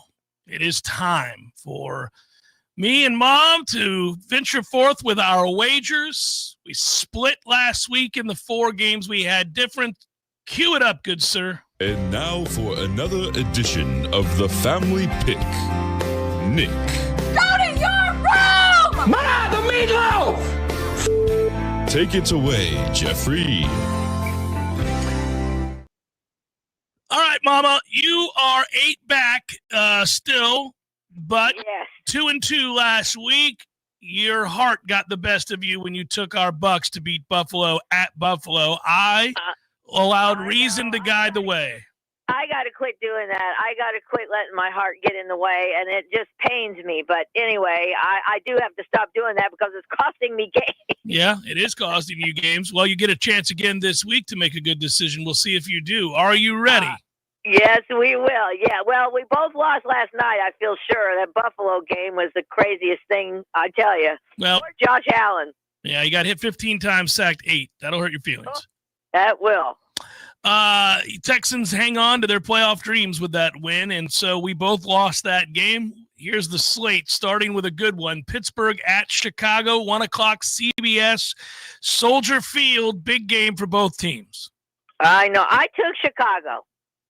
I did too. New England is at Cincinnati. We're both going to take New England. Yes, we are. New England is doing quite well. The Giants are at Detroit. We're both going to take Detroit. Yes, we are. Minnesota at Green Bay. Yeah, I took Green Bay. I don't know. Minnesota, I don't know. They've let me down here lately. I'm going to take Green Bay. I don't know. Green Bay is hard to pick, too, because I don't think they're that good. But they're playing at home, and I think they do better at home, so I took them. Well, also, they've got a good defense. They're one of the few teams in the league that's yet to give up more than 20 points in a game. So the Minnesota offense is the problem. They're terrible at quarterback, and Green Bay's got a good defense. So I think you're on the right side of the ledger there. Seattle is at Tennessee. We're both going to take Seattle. The Colts are at Kansas City in what could be deemed the game of the week. I know. You know what? I changed this pick. I had Indianapolis, but I don't know. I thought better of it. I'm taking Kansas City. The reason you thought better of it was the same reason that I did, and that is Kansas City has to win. They have to win. They're up against it now. This is the last of a championship pedigree that is holding on for dear life, trying to make the playoffs. They're at home. They are thwarted and out of the running. If they lose this game, they'll play with their hair on fire. I, too, took Kansas City. The Jets are at Baltimore. We're going to take Baltimore. Cleveland is at Las Vegas. Yeah, is that not a crappy game? Awful. It's absolutely abominable. I took Cleveland. I did. I took them. I don't know. It's the battle of it's the suck fest. It is the suck fest. I'm going to take the Las Vegas Raiders in said suckfest. Oh my God! Yeah, I'm not trusting Shedeur Sanders to survive a Mason Crosby rush. Give me. Well, that's probably true. I know it. Well, anyway, we'll see. Golly. Jacksonville's at Arizona, wrestling with this game as well, but Jacksonville at Arizona. Yeah, I'm taking Jacksonville. I don't know why I'm taking them, to be honest with you, but I'm taking them. Well, they're not terrible. I mean, they're 6-4. They're right there. They just got done killing the Chargers 35-6 or whatever the hell that was. I think that's why I picked them. I thought, well, because they really need to keep winning as well. So I guess that's my thinking. I'm taking Jacksonville as well. Okay. Philadelphia at Dallas. Yeah, I know. I'm taking Philly. You should, but I'm not. I'm taking the Dallas Cowboys to rise up and get the win and provide false hope for the boys to make the playoffs. Dallas, 4:25 p.m. Jerry's World will be rocking. Give me the Cowboys to upset the Eagles. Oh, wow. Well, anything's possible. I will see. Here's Suckfest Part 2. Atlanta at New Orleans. Yeah. I took Atlanta. I don't know why. There's so many of these games that are just, I don't know why I'm taking them. And in New Orleans, I know at home, but I took Atlanta. Give me the New Orleans Saints to rise up and put a merciful end to the Atlanta Falcons campaign and perhaps Raheem Morris's time as head coach. I actually hope you're right, but anyway, I took Atlanta, so we'll see. But I don't like them. So although I don't like New Orleans either, so it's kind of a catch-22 there. But anyway, I took Atlanta, so we'll see what happens. I don't really care about this game, but it warms my heart that two fellow NFC South teams are in the depth of despair with no real path out. It's glorious. They're going to stink for years. Tampa Bay at the Los Angeles Rams. Oh, God, I know. Here we go. Well, I'm taking the Rams because I do think they're really good. Matthew Stafford is really good. And I just think with our defense struggling like it is, and people still out hurt and everything else, I hope I lose it, but I took the Rams. Matthew Stafford on the season, ladies and gentlemen, would unquestionably be your MVP if the vote were to start today. He's thrown for 2,557 yards, but most notably, he has also thrown for a gazillion touchdowns, 27 of them to be exact, to 2 interceptions. 27-2 touchdown interception ratio for Matthew Stafford.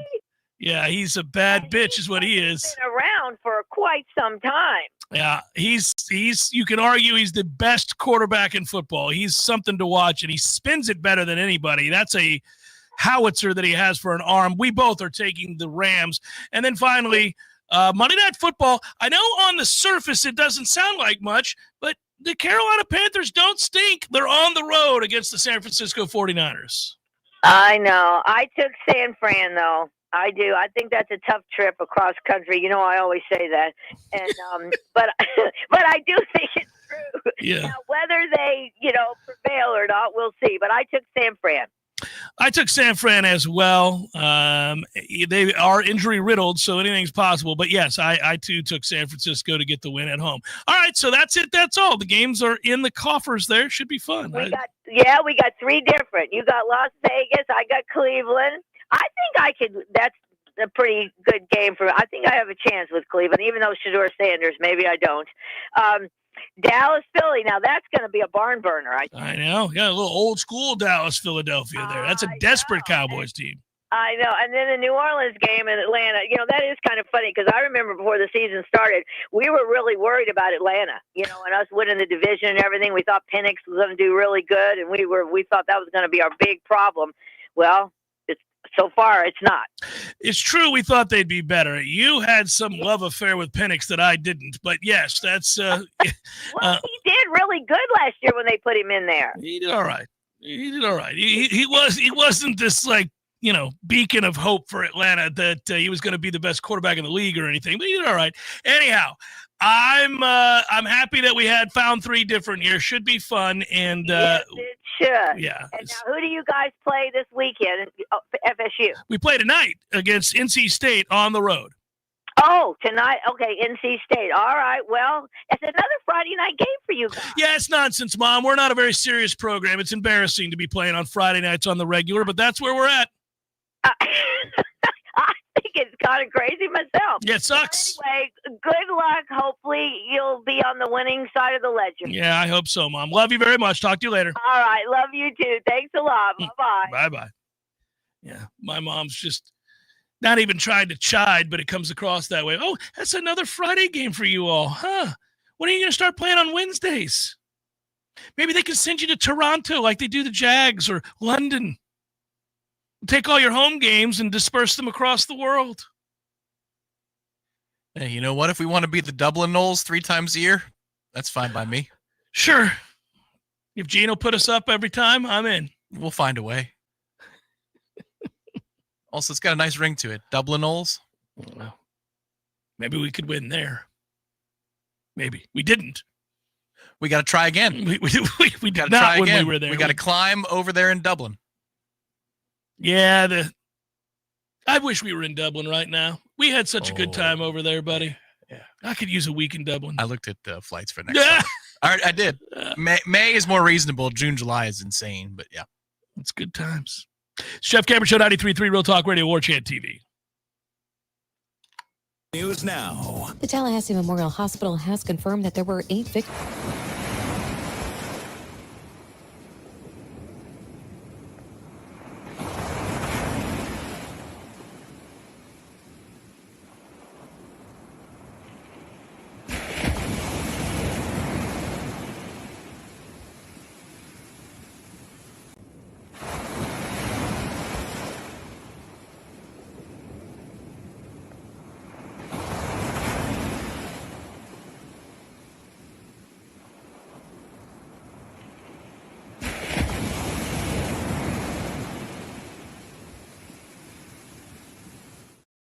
Fire marshal has taken over the investigation into the blaze, but a cause has not been released. This is Rachel Lene with your Real Talk 93.3 local news update, brought to you by Macklemore Systems, Tallahassee's go-to Mac store. Check them out online at MacklemoreSystems.com. This is meteorologist Paul Trombley with your Real Talk 93.3 weather update. Highs level off around 81 this afternoon. Under sunny skies, southerly winds 5 to 10 miles per hour. Partly cloudy skies with fog in spots tonight. Lows level off around 62. Partly cloudy and foggy early tomorrow. Slight chance for showers. Daytime highs approaching 82. This report is brought to you by The Lawn Johns. For all your landscaping and lawn care needs, visit thelawnjohns.com. Currently, it's 75 degrees. When a hurricane is on its way, everyone rushes to the store at the same time. Shelves get cleaned out, lines are crazy, and you're stuck fighting for the last case of water. Don't be that person. Build your emergency kit now. We're talking 7 days of non-perishable food and water for everyone in your house. Think a gallon of water per person per day. Don't forget your medications, important documents, flashlights, and batteries. Head to FloridaMakeAPlan.com for a checklist. Trust me, your future self will thank you. This message is sponsored by the Florida Division of Emergency Management and the Florida Association of Broadcasters. Hey, Jeff, what's up, buddy? I was just thinking, they never tell you that when you grow up, one of the things that you'll miss are the games that you created with your friends in the neighborhood. Oh, good days. So I would have my buddy come over, and then we'd make up these games that were kind of like a hodgepodge of every game that you've ever played. Kind of like the bikes we built. Correct. Yes. And it's a grand experiment. In the beginning, nobody knows how to play the game, and you argue about what the rules are going to be. And in the end, everybody knows how to play the game. By the end of that summer, you know the rules, the neighborhood know the rules, and you play that game like it's the greatest game ever played. And you still try to break the rules, right? Oh, if you ain't cheating, you ain't trying. But at the end, Eddie, you're never going to play it again, and you'll think about it the rest of your life. And the best game you ever played was that game. Never been a better one. Hey, you want to have a Gordo Smash, Jeff? I do. I'd like that. Gordo's, bringing the flavor and flair of Cuban food to Tallahassee since 1996. The Jeff Cameron Show is a production of the Warchant.com Multimedia Network. Check out Warchant.com today for the latest news inside Florida State athletics. That's Warchant.com. Now, back to Jeff on Real Talk 93.3. Time to get these ribs prepared. Look at you, DJ Smooth. And thanks for loving the show. I love that you're listening and that you're making ribs. Good call. I thought about it, Tommy. Have you ever made ribs? Yeah, yes, of course. You have? Mm-hmm. So I never have. I've smoked ribs many times. I've actually baked ribs too. Oh, really? Mm-hmm. Okay. But no, I do the slow smoking of the ribs. They're the best ribs I've ever had that were non-barbecue, like artisan ribs. You go down to Orlando, to the Disney Springs area, the Morimoto Asia restaurant. Good at ribs there, huh? Buddy. When I saw the post in the chat about ribs, I thought about those ribs specifically. Have you ever been to Kansas City or St. Louis? Have you been? No, Obviously, you've had North Carolina barbecue. You've yes, had I Texas have. barbecue. Yep. Yeah, sure have. I give the edge to Carolina on flavor, Texas on heat. But I do want to try Kansas. I always wanted to go to Arrowhead to a game. So that would be a nice 1-2 combo. Yeah. No, I'm with you on that. You know, for as many states as I've visited, and I want to make sure I hit all 50 before I'm done. I've been to 42 of the 50 states. 43. Anyhow, I've never been to Kansas City. That's not a state, it's a city, but I've never been to Kansas City. Let's go on Christmas. What do you say? No. They're playing the Chargers. No. Or no, the Broncos. Yeah, we get to watch Bo Nix on Christmas in Kansas City. No, I've never been to Kansas City. I've thought about going. I would like to, I think there's a jazz museum there too that I wanted to see. You know what the key is? If we can find a post-college football season, Kansas City Chiefs home game against the Raiders, so you get the ultimate uniform game in football. Because to me, I think with due respect to the Chargers and the Packers and the Bears, good uniforms, yeah. Raiders Chiefs is the ultimate uniform game in football. Maybe there's a little AFC in my blood somewhere. I don't know why. The only one that comes close to that, in my opinion, Dallas, Pittsburgh. Steelers, Cowboys is special when those two line up. Those two uniforms look perfect across from one another. Of course, if you know the NFL's history, you know how many just classic matchups there have been in the damn Super Bowl. I mean, they play each other 3 times in the Super Bowl. So it's, I understand the history of it, and I get it. You're a little too young. You weren't around for the classic 70s matchups between the Steelers and the Cowboys. I was during my formative years. Also, there's a vibrance to muted balance with Chiefs and Raiders. Raiders really have incredible uniforms. Right, and then the Chiefs have the brightness to balance it out. Whereas I think Dallas and Pittsburgh are both a little muted. But they're classic. They are. That's where Green Bay and the Bears is a great matchup because you have the beautiful navy and then the striking mustard yellow of the Packers helmet. That's a nice. Yeah. Bears, Packers, Bears, Vikings, Packers. Packers is great. Yeah. Shoot, Bucks, Packers these days.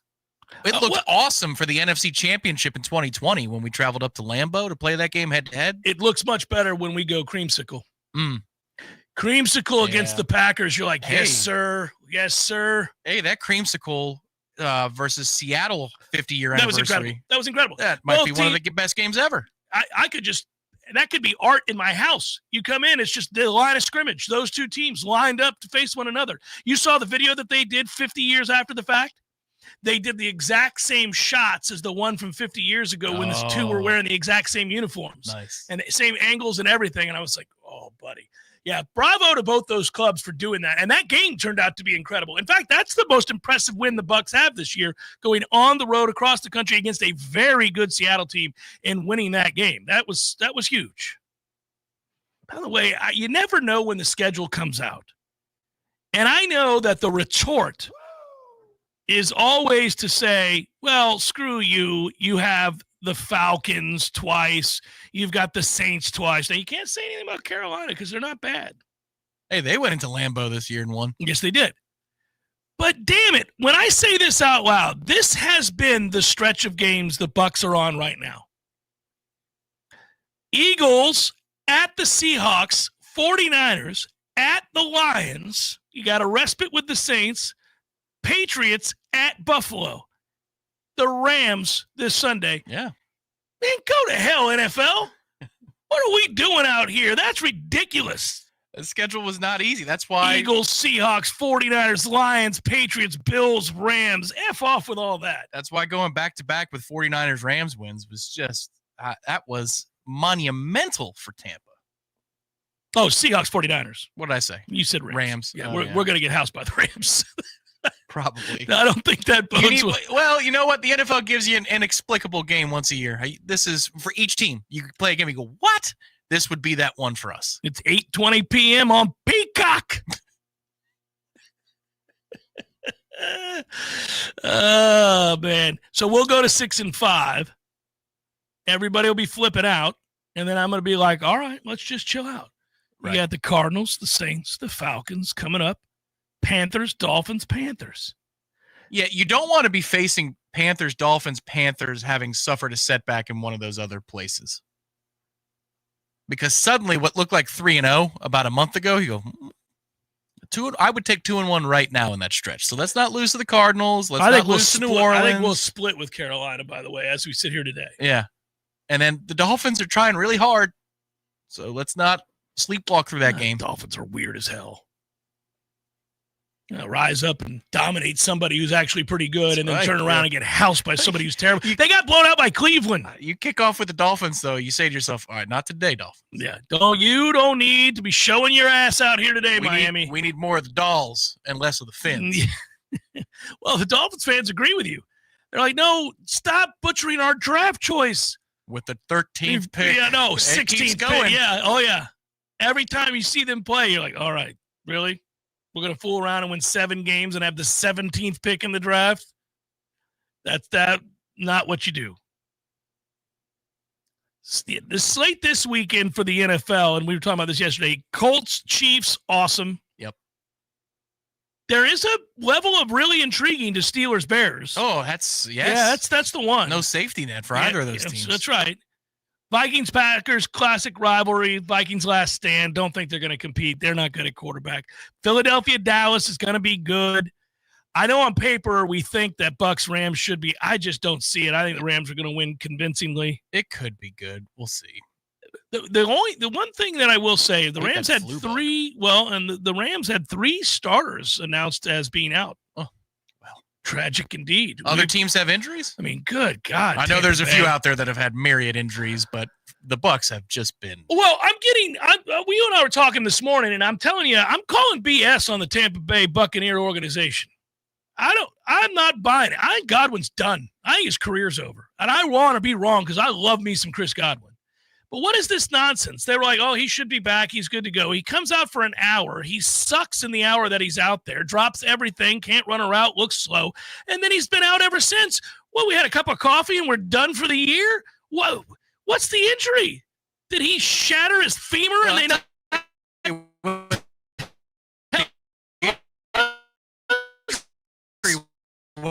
Was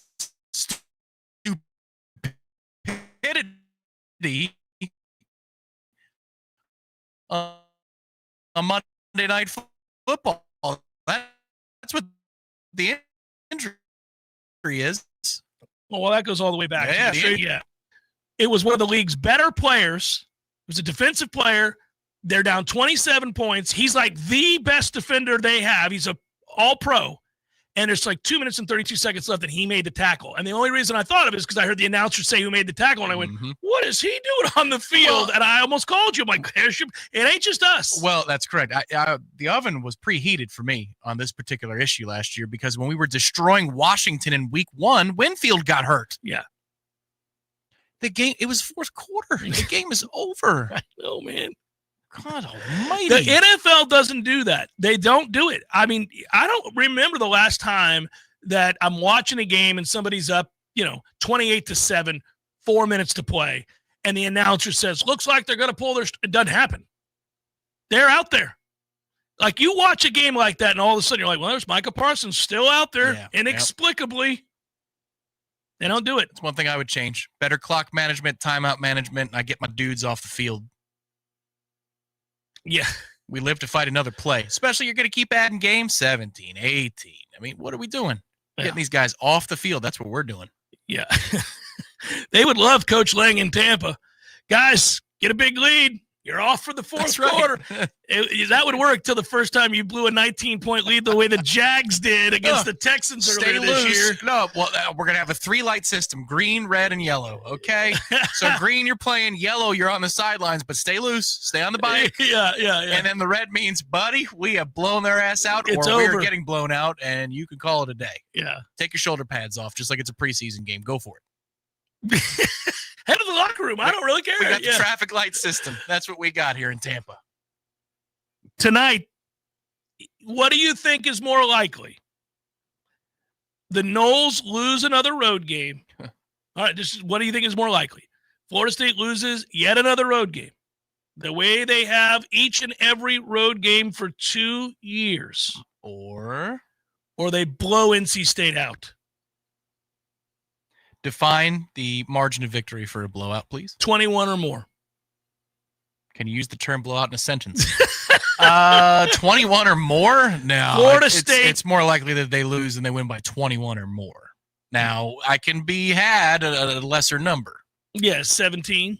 No. I'm starting to listen. Well, yeah. But in the Tom Lang traffic light system, that's yellow light. Okay, but I would tell you this because 14.5 is not a blowout. But you think that's more likely than us losing? I think a comfortable 31-20 win in which you don't feel you're ever in danger. So in that sense, it's rocking chair in nature is more likely than a loss. So rocking chair comfort second half is more likely than a loss. But 21 plus, I don't know. That's a tough one. 21 plus is like a. I mean, I would extend him. I would extend more. You give him a raise. Hey. At this point, I'd up the buyout. Let's do it. Let's get nuts. What's the shot of choice tonight, guys, if this interminable losing streak on the road comes to an end? Are you having a green tea? Are you having a fireball? See? I wet the whistle with the green tea. It's a softer. That was Lizzie and not me. I wasn't referring to myself. That was Lizzie at the old Mellow Mushroom, which is now defunct. We were there for the second half of a football game. We were years ago. Years and years ago. And my friend from college, her younger sister Lizzie, happened to be at the Mellow. Making green teas. Why don't you try this green tea shot? It's delicious. And it really hits every time. I don't have JMO in the house, though. Do you have JMO in the house? No, I hate Jameson. Because you're a respectable human being. It's terrible. No, it's awful. It's awful. I'm not doing that. I get mad when I see the bottle. It's terrible. I've been to the distillery. No. Is it better in Ireland? No. Yeah. Sucks. It's still Jameson. It's awful. I mean, I'm not normally a shot guy. Tequila's fine. Yeah. Tequila shot with some salt. I'm down with that. Yeah, I will degrade the cat. What the hell is it called? It's the Lagavulin 16 Distillers Edition. I couldn't think of the word distiller. Yeah. I will degrade and defile that by doing a shot of Distillers Edition if we win. Well, don't degrade it. Just take it and swig it out of the bottle. You swig it out of the bottle. Yeah. Okay, that's fine. That also is degrading to whiskey enthusiasts. Well, they're very put off by that. Well, I understand. I mean, you're treating it like you're, a high school kid trying liquor for the first time. But yeah, like I'm an animatronic of Pirates of the Caribbean. Yeah, I'll just have a nice, neat. Maybe I'll go with the Bunnahaven tonight. No, there you go. Yeah. I do have that fireball with the googly eyes left from Halloween on the elevator. It's just sitting there on my desk. You might as well, do it today in the first quarter when we're doing the. It's a long. No, if I was done at one quarter, sure. But it's a long game. That is tonight, 8:00 kick. Correct.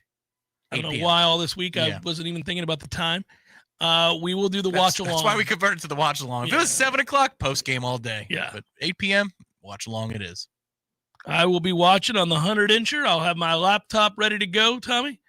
I will pop the first beer. Put on your sunscreen for the brightness of the television. It's impressive. It's impressive. I'll turn around the screen tonight so you can see it. In the chat, the video is now there for the pregame show. Pregame show's up next. Watch it. It's good. I thought we got into the nuts and bolts. Good work, Tommy. We'll see everybody tonight at 8:00. As always, go Noles. Talk to you soon.